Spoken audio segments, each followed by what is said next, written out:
Ladies and gentlemen, the President of the United States and Mrs. Bush, accompanied by General and Mrs. Graves.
Take your seats, please.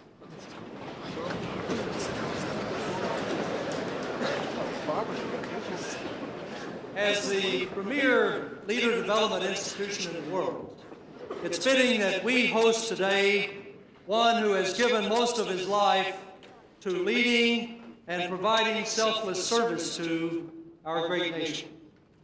That service began when he was the age of many of you in the Corps of Cadets today. Commissioned as a Navy pilot in June 1943 at the age of 19. He then served in the Pacific Theater in World War II, flying torpedo bombers off the aircraft carrier USS San Jacinto. Most of you in the Corps were born between 1968 and 1975. During your lives, President Bush has served our nation as part of the national leadership. As representative to Congress from the 7th District of Texas, U.S. Ambassador to the United Nations, Chief of the U.S. Liaison Office in the People's Republic of China, Director of the Central Intelligence Agency, and as Vice President and President of the nation. Mr. President, you reflect the ideals of West Point: duty, honor, country, through your lifetime of service to the nation. We welcome you today. Ladies and gentlemen, it's my honor and privilege to introduce to you our Commander-in-Chief, President Bush.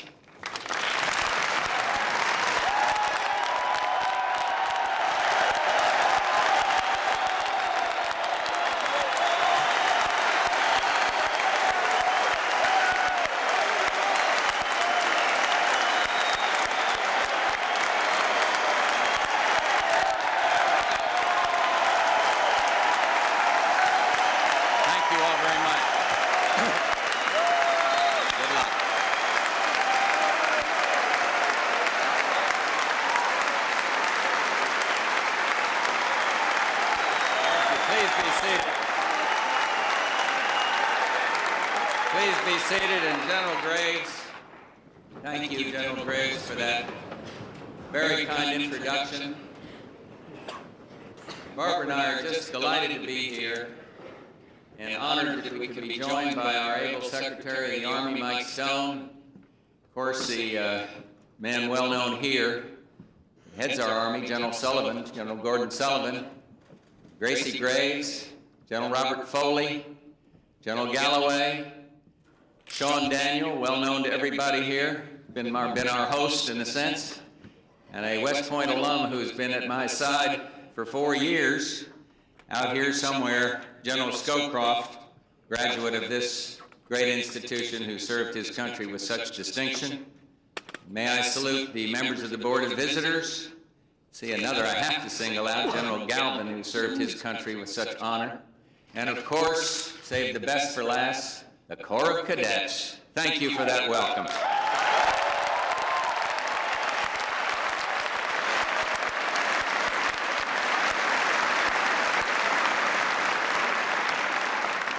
Let me begin with the hard part.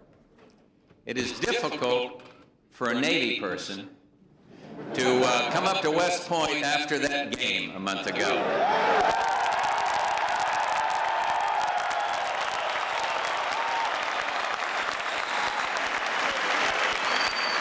Go ahead, rub it in. But I watched it. Amazing things can happen in sports. Look at the Oilers, my other team, that took it on the chin the other day. But I guess the moral of all this is that losing is never easy. Trust me. I know something about that. But if you have to lose, that's the way to do it. Fight with all you have, give it your best shot, and win or lose, learn from it, and get on with life. And I'm about to get on with the rest of my life. But before I do, I want to share with you, at this institution of leadership, some of my thinking, both about the world you will soon be called upon to enter and the life that you've chosen.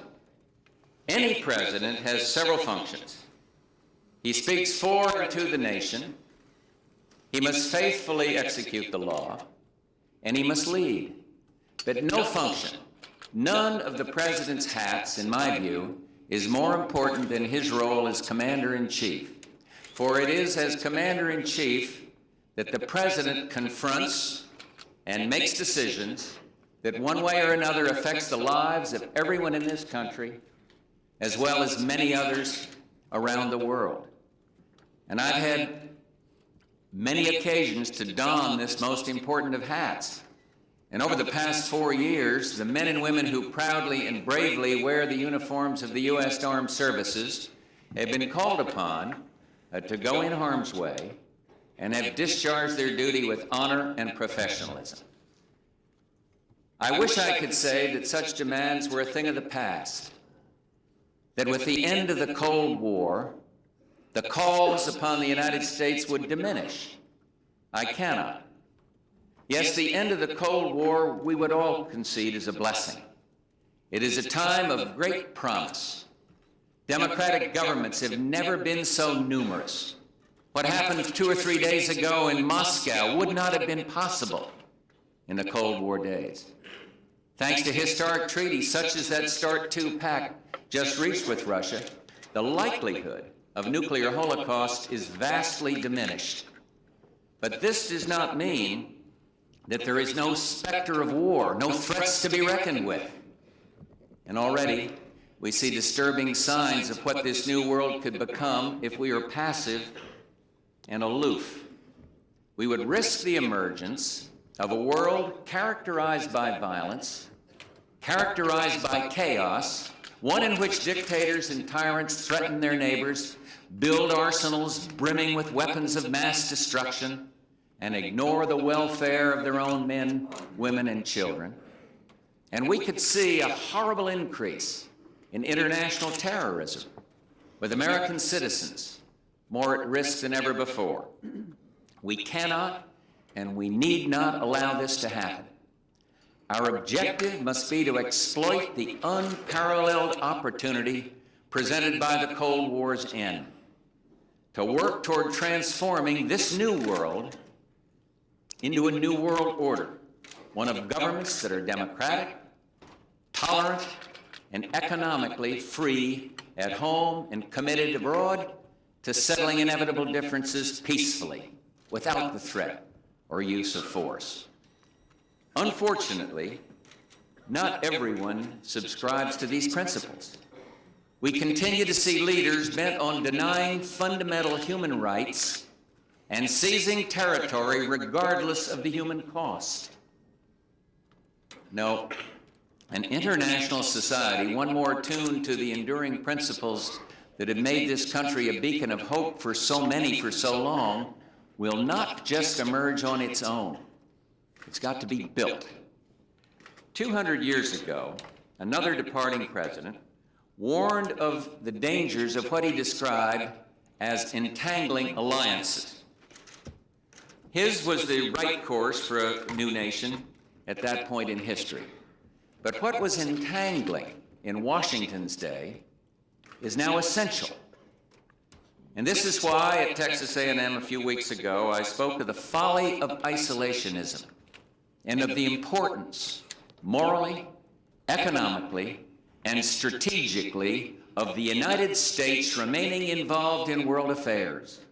We must engage ourselves if a new world order, one more compatible with our values and congenial to our interests, is to emerge. But even more, we must lead. Leadership, well, it takes many forms. It can be political or diplomatic. It can be economic or military. It can be moral or spiritual leadership. Leadership can take any one of these forms, or it can be a combination of them.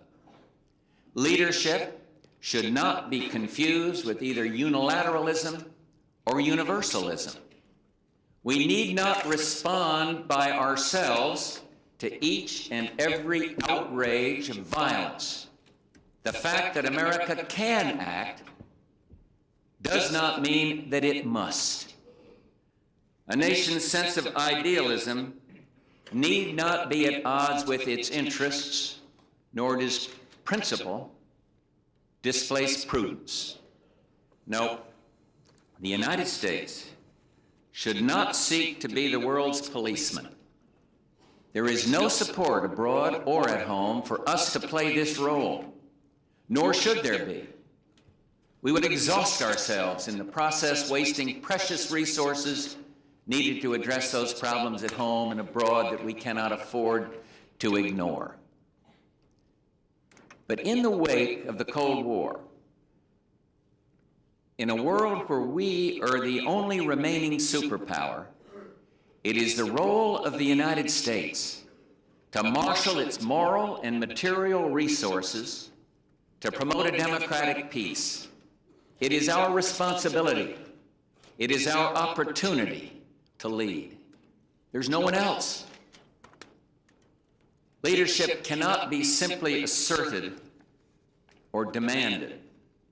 It must be demonstrated. Leadership requires formulating worthy goals and persuading others of their virtue and contributing one's share of the common effort and then some. Leadership takes time. It takes patience. It takes work. And some of this work must take place here at home. Congress does have a constitutional role to play, and leadership therefore also involves working with the Congress and the American people to provide the essential domestic underpinning if U.S. military commitments are to be sustained, if they're to be sustainable. And this is what our administration, the Bush administration, has tried to do. When Saddam Hussein invaded Kuwait, it was the United States that galvanized the UN Security Council to act and then mobilized a successful coalition on the battlefield. The pattern, not exactly the same, but similar in Somalia. First, the United States underscored the importance of alleviating the growing tragedy, and then we organized humanitarian efforts designed to bring hope, food, and peace. At times, real leadership requires a willingness to use military force. And force can be a useful backdrop to diplomacy, a complement to it, or, if need be, a temporary alternative. As Commander-in-Chief, I have made the difficult choice to use military force. I determined we could not allow Saddam's forces to ravage Kuwait and hold this critical region at gunpoint. I thought then, and I think now, that using military force to implement the resolutions of the UN Security Council was in the interest of the United States and the world community. The need to use force arose as well in the wake of the Gulf War, when we came to the aid of the peoples of both northern and southern Iraq. And more recently, as I'm sure you know, I determined that only the use of force could stem this human tragedy of of Somalia. The United States should not stand by with so many lives at stake, and when a limited deployment of U.S. forces, buttressed by the forces of other countries and acting under the full authority of the United Nations, could make an immediate and dramatic difference, and do so without excessive levels of risk and cost. Operations Provide Comfort and Southern Watch in Iraq, and then Operation Restore Hope in Somalia, all bear witness to the wisdom of selected use of force for selective purposes. Sometimes the decision not to use force, to stay our hand, I can tell you it's just as difficult as the decision to send our soldiers into battle. The former Yugoslavia, well, it's been such a situation. There are, we all know, important humanitarian and strategic interests at stake there. But up to now, it's not been clear that the application of limited amounts of force by the United States and its traditional friends and allies would have had the desired effect, given the nature and the complexity of that situation. Our assessment of the situation in the former Yugoslavia could well change if and as the situation changes. The states could grow. The conflict could threaten to spread. Indeed, we are constantly reassessing our options and are actively consulting with others about steps that might be taken to contain the fighting, protect the humanitarian effort, and deny Serbia the fruits of aggression. Military force is never a tool to be used lightly or universally. In some circumstances, it may be essential. In others, counterproductive. I know that many people would like to find some formula, some easy formula to apply, to tell us with precision when and where to intervene with force. Anyone looking for scientific certitude is in for a disappointment. In the complex new world we are entering, there can be no single or simple set of fixed rules for using force. Inevitably, the question of military intervention requires judgment. Each and every case is unique. To adopt rigid criteria would guarantee mistakes involving American interests and American lives, and it would give would-be troublemakers a blueprint for determining their own actions. It could signal U.S. friends and allies that our support was not to be counted on. And similarly, we cannot always decide in advance which interests will require our using military force to protect them. The relative importance of an interest is not a guide. Military force may not be the best way of safeguarding something vital, while using force might be the best way to protect an interest that qualifies as important, but less than vital. But to warn against a futile quest for a set of hard and fast rules to govern the use of military force is not to say there cannot be some principles to inform our decisions. Such guidelines can prove useful in sizing and indeed shaping our forces and in helping us to think our way through this key question.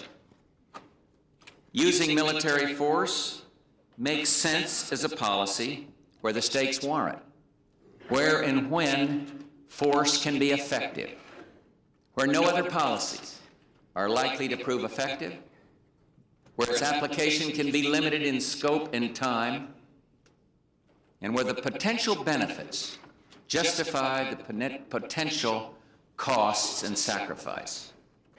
Once we are satisfied that force makes sense, we must act with the maximum possible support. The United States can and should lead, but we will want to act in concert, where possible, involving the United Nations or other multinational grouping. The United States can and should contribute to the common undertaking in a manner commensurate with our wealth, with our strength. But others should also contribute militarily, be it by providing combat or support forces, access to facilities or bases, or overflight rights. And similarly, others should contribute economically. It is unreasonable to expect the United States to bear the full financial burden of intervention when other nations have a stake in the outcome.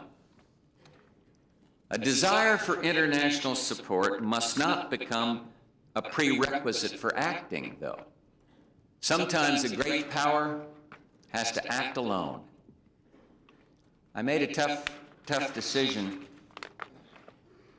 I might say on advice of our outstanding military leaders who are so well known to everybody here, to use military force in Panama when American lives and the security of the canal appeared to be threatened by outlaws who stole power in the face of free elections. And similarly, we moved swiftly to safeguard democracy in the Philippines. But in every case involving the use of force, it will be essential to have a clear and achievable mission, a realistic plan for accomplishing the mission, and criteria no less realistic for withdrawing U.S. forces once the mission is complete. Only if we keep these principles in mind will the potential sacrifice be one that can be explained and justified. We must never forget that using force is not some political abstraction, but a real commitment of our fathers and mothers and sons and daughters, brothers and sisters, friends and neighbors. You've got to look at it in human terms. In order even to have the choice, we must have available adequate military forces tailored for a wide range of contingencies, including peacekeeping. Indeed, leading the effort toward a new world order will require a modern, capable military, in some areas necessitating more rather than less defense spending. As president, I have said that my ability to deploy force on behalf of U.S. interests abroad was made possible because past presidents, and I would single out in particular my predecessor Ronald Reagan, and past secretaries of defense sustained a strong military. Consistent with this sacred trust, I am proud to pass on to my successor, President-elect Clinton, a military second to none. We have the very best.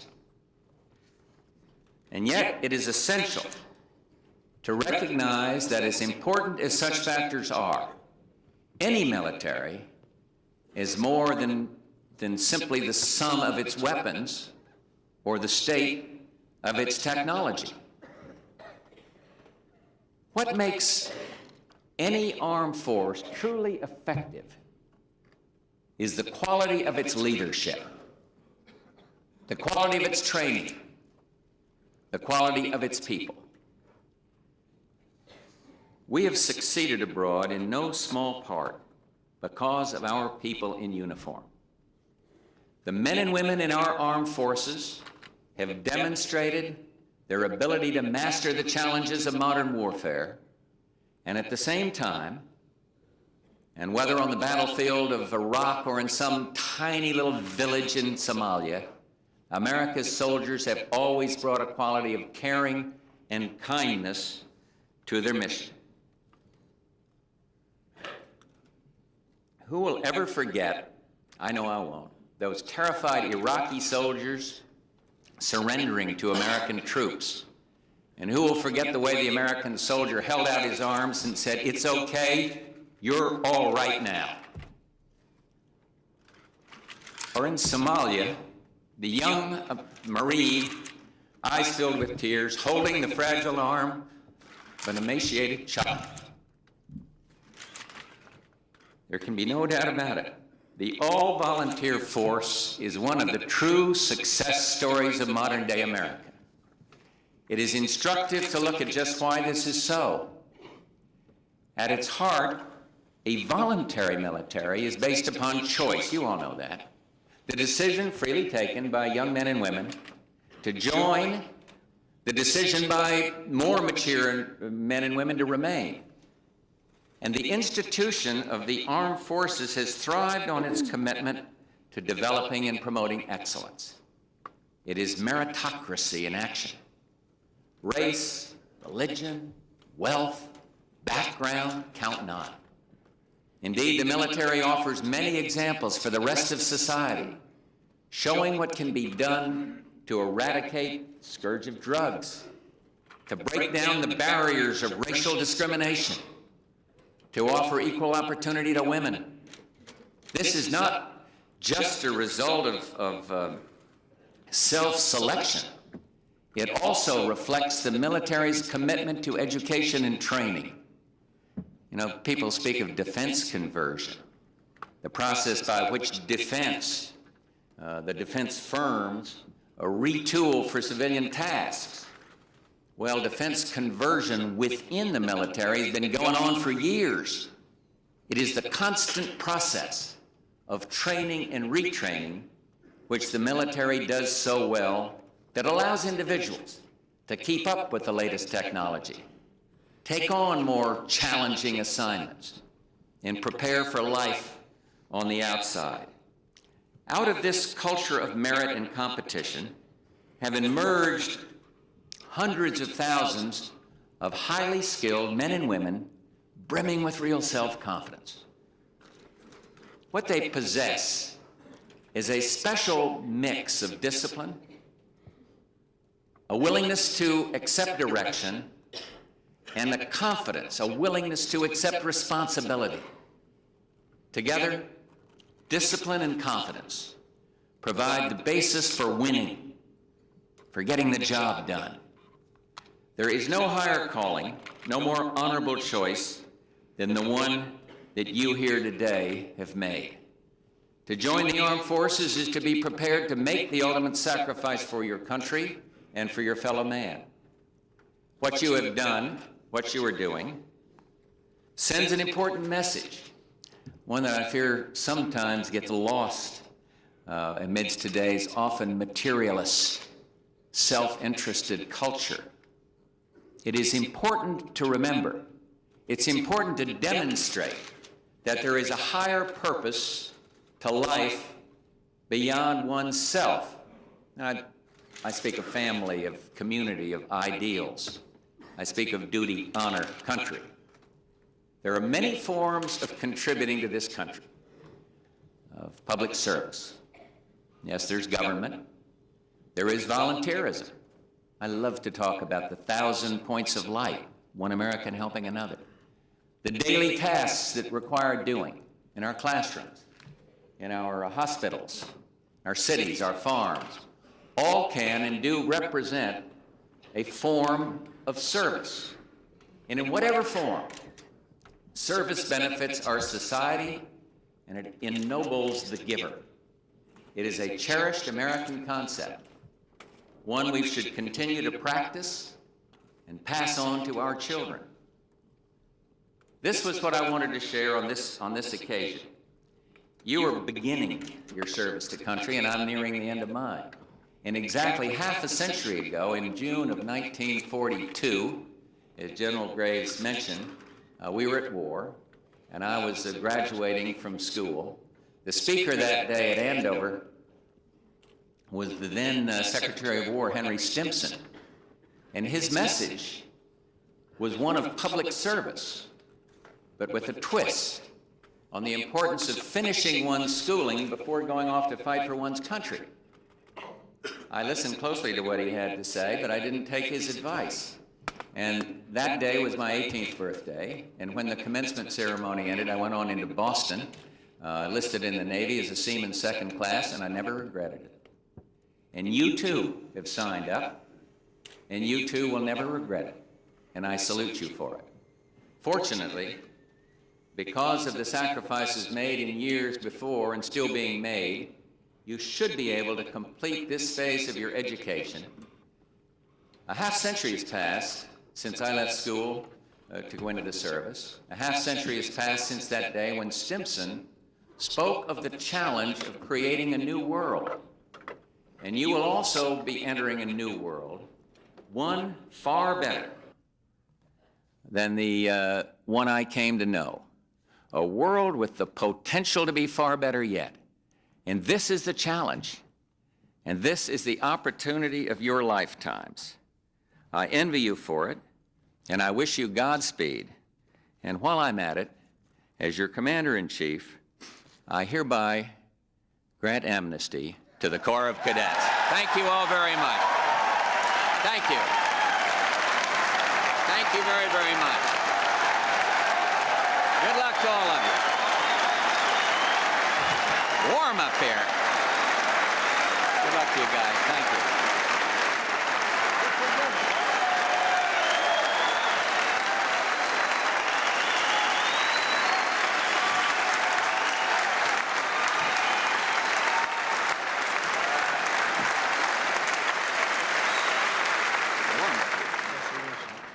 Mr. President, on behalf of the Corps of Cadets, it's an honor to present to you the Cadet Parka as a token of our appreciation for your dedicated, selfless service and the leadership you provided our nation. Thank you very much.